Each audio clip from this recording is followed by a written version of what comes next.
This is our January investor briefing. For those of you who have not been to one of the briefings in prior months, we do these every month. This is our way of sharing what's new, what's happening, fielding the latest questions for our investors, for folks who have applied to invest and are going through the process, and for folks who are somewhere had inquired or looked or checked us out but haven't actually completed the process. Everybody's invited. It's an open forum. Today, we're going to cover three topics. The first one is how we make money, but more importantly, how you make money, how and when this can be an opportunity for you financially. We're going to talk about how we leverage the government incentives. The most recent ones are the CARES Act that just passed Congress right at the end of December, but some go back a couple of years to the Tax Cut and Jobs Act. We're going to talk about how combined they double the potential that I'm going to describe to you in our basic plan, which doubles our capacity to do business. And then we're going to give you some key progress updates related to remodels that we have underway, which we committed to in our plan, and the latest brand from my brother Ray, which just opened, the Wiley's Wings, Tenders, and Fries, the miniature Buffalo Wild Wings, as I call it. Considering we're going to talk math, and my attorney would be standing on my tail here, limiting what I say, and he's a good guy, I want to make sure that I'm clear and direct and that everybody's comfortable with what I'm presenting. Today, these are simplified numbers. I am very much accustomed as a management consultant to doing math on a whiteboard, helping teams come together and get those numbers and then act on them. We're going to talk about a couple basic numbers. The EBITDA, which is the cash flow produced by the business. It's a big, long acronym that means the real cash flow that's coming out of the business, ignoring debt and other special arrangements you use to finance the company. Profit is what the federal government considers your net profit. That's what you see at the bottom of P&L. Now, we're using historical values for Tasty Equity, our restaurants. We're using historical values that I have gathered from corporate store history, from information published in our franchise disclosure documents, as well as a few independent franchisees where we've had the opportunity to share information about our restaurants. All of these assumptions are pre-COVID. 2020 is a total anomaly. Thankfully, the PPP loan program and the EIDL loan, disaster recovery relief programs, created a whole bunch of reserve cash flow to protect all of us. It protects you guys like a big airbag. There was definitely a massive dip in business in Q2. As we talked about in past events, our hotheads are overperforming last year. They're running about 105%. Our rapid fire pizza locations are running about 82% of last year because the dining rooms are still restricted and they're very much a dine-in business. Take everything you see today, not with a grain of salt, with a sense of accuracy, but feel free to discount everything I say 50%. I'm using simple math, simple numbers. Some restaurants perform better, some perform worse. And as I like to say, if you have a portfolio of 10, 2 suck, 2 are fantastic, and all the rest in the middle are doing their job. So with that, let's get rolling, and I'll be efficient on time as I can. Let's start off with how we make money in the model of a single restaurant. What does the ROI look like for a single restaurant? Well, a restaurant begins with a down payment of about $100,000. Each restaurant we build is approximately a $500,000 project, and with that $100,000 down payment, you have about a $400,000 loan. Each of the restaurants potentially generates more than $50,000 a year in profits.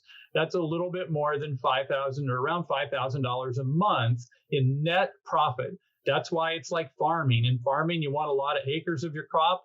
In the restaurant business, you want a lot of individual locations contributing that up to $50,000 a year. Now, that $50,000 a year in net profit is potentially a 50% return on investment, or ROI, when you compare it with the $100,000 down payment. As I like to say, it's potentially great return, but even if we get it half right and the store only produces a 25% return on a cash flow basis, that's still really great in my book. How we grow value, that's a different part of the concept. Value growth for a single restaurant is based on how it begins. On day one, its valuation is the build cost. It costs about $500,000 to build a hothead burritos with alcohol, or a rapid fire pizza with alcohol, or the new Wiley's Wings, Tenders, and Fries. Each of those restaurants can generate up to $200,000 per year in EBITDA. EBITDA is raw cash flow before tax treatments, before you pay your bank loans, before the paper numbers like amortization, depreciation. It's just the raw cash that comes out of the bank account. A 2-year valuation of a restaurant is based on 4 times EBITDA. That's how bankers value your business when they're making a loan. So our restaurant, if it produces $200,000 per year in EBITDA, will be valued by the bank at about $800,000.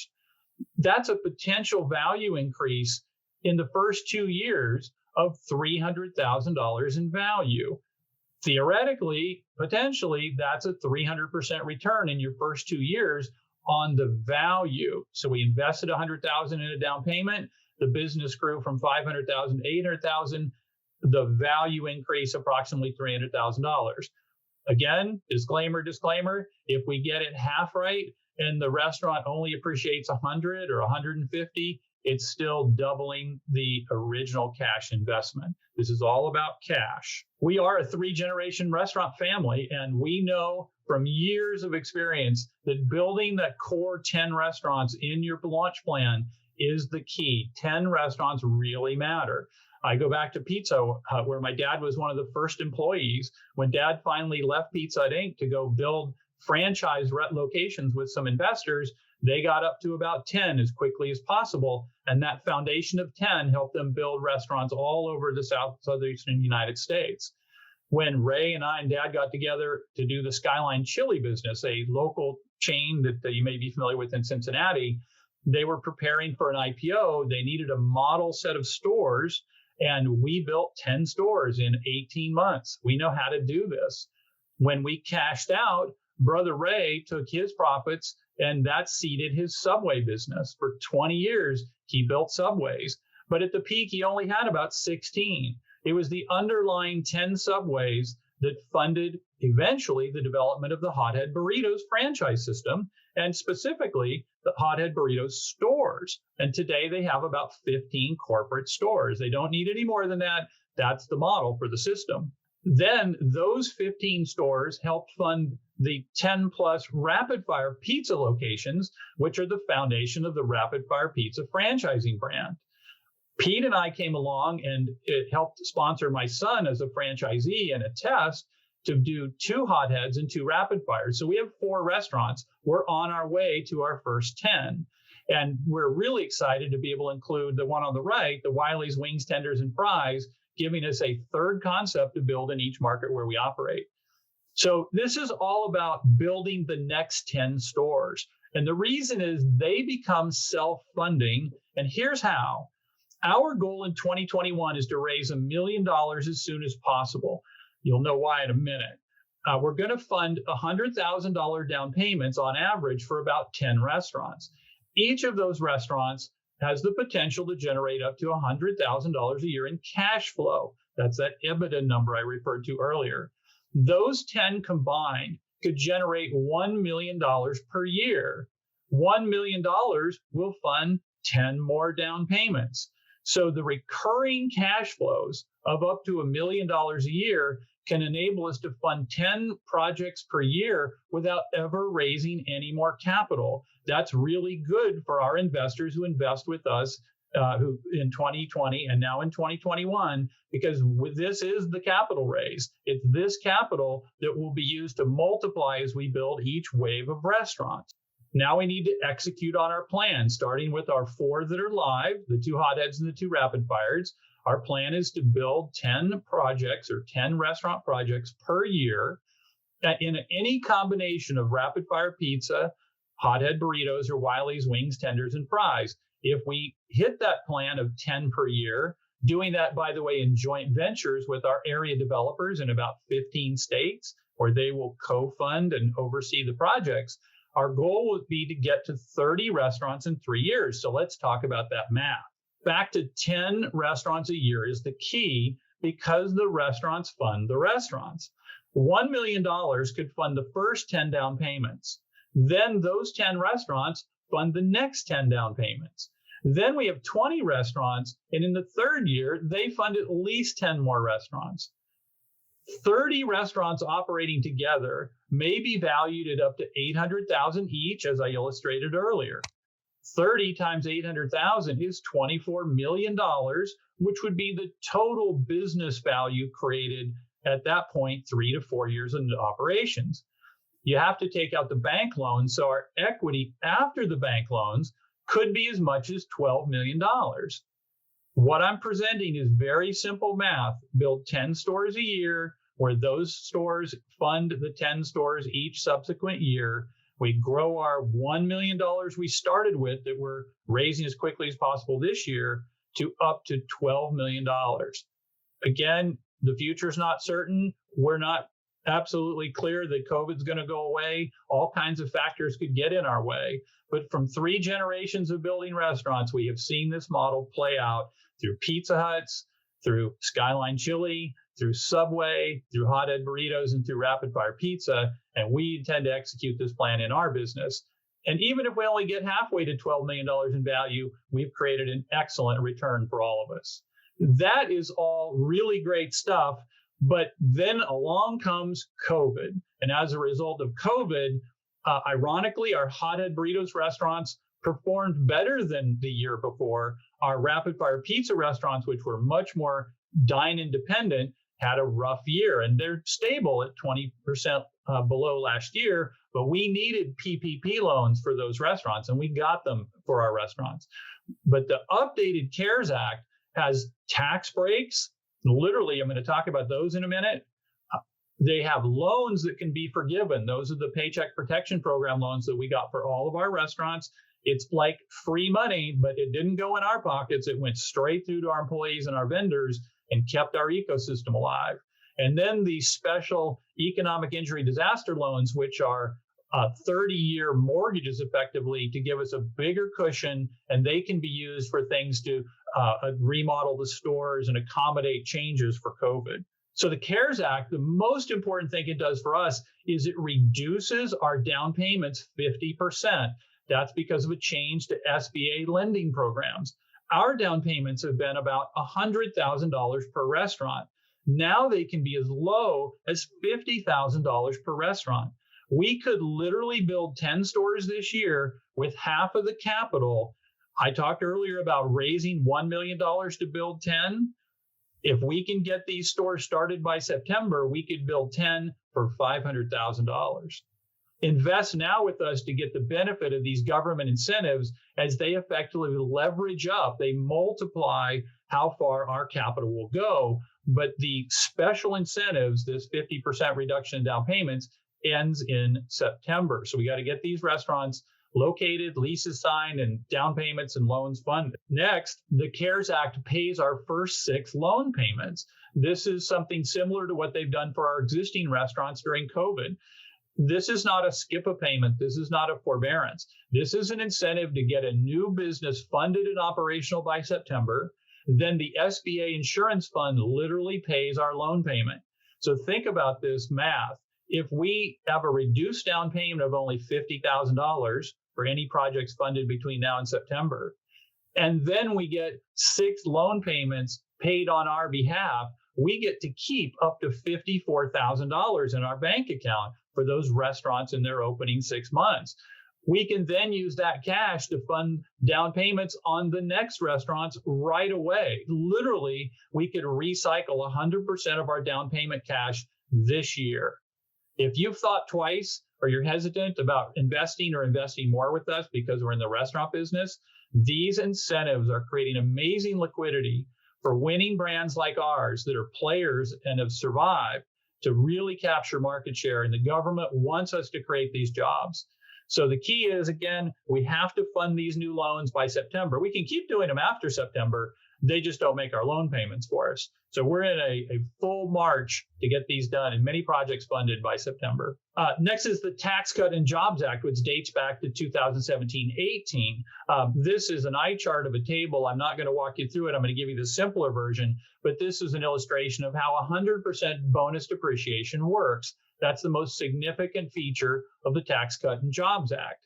In a sense, the government, through the SBA lending programs, is giving us, through the tax code, is giving us huge incentives to never stop building restaurants. What it does is it gives us tax-free profits for up to 5 years. The 100% bonus depreciation is allowed on a per restaurant basis in our context. Each project is a standalone. So the bonus depreciation could be $500,000 based on the build cost or the project cost of a given restaurant. If we generate as much as $100,000 per year in profits for that restaurant, we would literally pay zero federal taxes for 5 years. That allows us the opportunity to do what we plan to do, which is reinvest those profits because they're not being paid out as taxes. For everybody's information, we are an LLC legally, but we file as a C Corp, which means Tasty Equity as a company pays federal taxes. We have already accumulated credits that will cover years of profits. If we can build 10 stores, we can create $5 million in carry forward bonus depreciation and operate tax-free for up to 5 years. This allows us to build more restaurants faster. I'm running a little over time, so I'm going to speed it up. Just a quick current events. We're preparing for the ReGrand Opening of our 2 Hothead Burritos locations in Perrysburg and Holland, Ohio. They're a Toledo suburb. The remodels are almost complete. We've done the floors, we've done the walls, we've done all the artwork. The digital menu TVs are going up just now, but watch for a Tasty Equity Investor special promotion. We will try to target folks who are in the vicinity of Toledo. It'll be we're not allowed to have grand opening parties. We're not allowed to have an investor party due to rules about gatherings. But we want to give you guys an incentive and an opportunity to come visit these stores and give us feedback on the new look. And some of you have seen this along the way. We reinvested to replace the signage on one of the stores. We actually added a pylon sign, the one on the pole for one of the other stores that had never had a pylon sign. We're converting from the old magnetic menu boards on the left, which have been around for 20 years, to the digital menu boards on the right, which are all 50 or 40-inch TVs. That way we can rotate the beautiful pictures of food and side orders and upsell and cross-sell. And we're finding people literally point at the TVs and order. It's a game changer. We're upgrading the interiors to natural wood finishes and the now trademark blue and orange and wood treatments, getting rid of all that old carpet, going to the hard flooring. Even the tech upgrades are underway. For those of you, and raise your hand, if you got stuck in one of our restaurants when the Brink point of sale system fails, they literally have been going out during at least one lunch rush a month. And Brink is just a behemoth company that doesn't care about us. So we are converting to a new point of sale system. Our stores will convert in February. Hopefully that'll be behind us forever. And also we're bringing Pepsi Spire machines to all the upgraded stores. The Holland location will get a Pepsi Spire. Last bit of news, and I know we're about 18 minutes in. I promised 15. I'm late. Brother Ray's latest concept is Wiley Wings, Tenders, and Fries. He converted a rapid fire pizza location that was squeezed in between 2 other better locations. This is a location with a drive-through. Think of this as a Buffalo Wild Wings bar menu, complete with alcohol so you can enjoy it, and big TVs. The grand opening was actually yesterday after months of anticipation. The place was packed. I got great feedback from at least one Tasty Equity investor who attended the event. This one is in the Dayton, Ohio market. Think of it as Buffalo Wild Wings, smaller footprint. It's true bone-in wings, chicken wings the non-bone way, a whole bunch of flavors, builds on all the custom sauces we've developed over the years. And the idea is this is not a competitor to Chick-fil-A or KFC or Guthrie's or the, let's call it, fast food chicken places. This is a competitor to Buffalo Wild Wings on a scaled down basis. And we're really excited about our entry into the chicken market. Yesterday was a barn burner. Hopefully it will continue. So my ask to all of you is, if you like what we're doing and you're following us on social media, you're seeing it, please follow us on social media. If you see the ads, or if you see the stories or the social media posts, please like them, follow them, share them. We are just about to 1,000 investors. I think we were at 900 or 890 as of last Friday. Every week we add between 50 and 80 investors. We have a lot of investors, God bless you guys, that believe in us and are confident, that are reinvesting a little bit more each month. Even the Wiley's Wings, Tenders, and Fries opening inspired at least one investor to make a significant additional investment. because he's excited to see us open those stores. But follow us on social media, share it with your friends if you can. The more you share it, the more people will join on. We are in a march to a rush to raise as much capital as possible before September. And the reason is the CARES Act special incentives, which reduce our down payment 50%, last until September. And the free 6 months of payments, that's only good through September. All the rest of the programs continue forever and ever, including all the tax credits, but we want to maximize the number of new starts between now and September. Thanks, everybody, for joining us. I hope you found the math interesting. I hope we've answered your question about how we make money. It's about growing value. It's about creating cash flow along the way. But the ultimate answer to how do you make money is 3 to 4 years in, this cash flow we're creating and the growth we built will give us the opportunity to engage institutional investors. There's over 100 institutional investors that specialize in restaurant industry portfolio investments. And our goal is to have them invest in our business after 3 years. And when they invest, it creates the opportunity for you guys. You are our angel investors.